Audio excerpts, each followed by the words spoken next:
How to outsmart the housing market with tax lien and tax deed investing is what we're going to dive into today. So, unless you've been, living somewhere without the internet or news, you will understand that the housing market right now is pretty out of control. Interest rates are going up like crazy.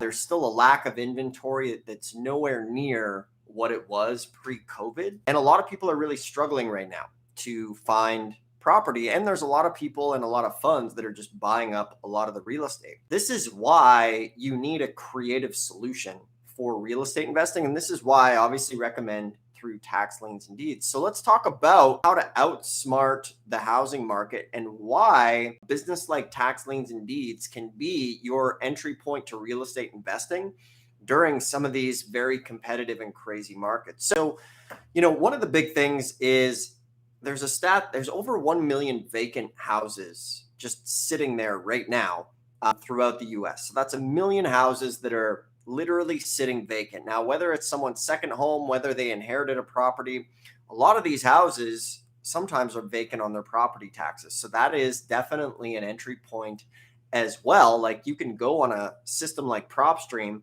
and pull up vacant houses that have tax liens, and you can do what's called like list stacking, right? So maybe you have somebody who's on the divorce list, the tax lien list, or even the pre-foreclosure list.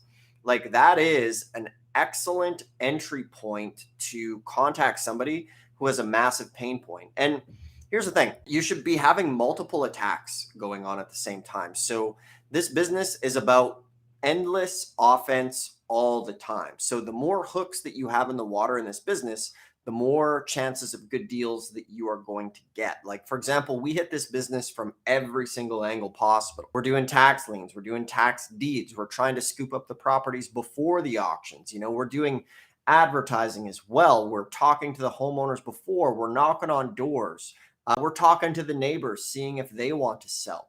We're hitting this thing from so many different angles because this way you always have multiple things that are biting. So one of the questions that comes up is, Dustin, why would people let their property go to tax sale? Why wouldn't they just sell the property? And that is a great question. And the answer to that question is most people are going to sell their property. Most folks are going to list with a real estate agent. Okay. Remember, this is a sliver of the market that we're going after with creative real estate investing.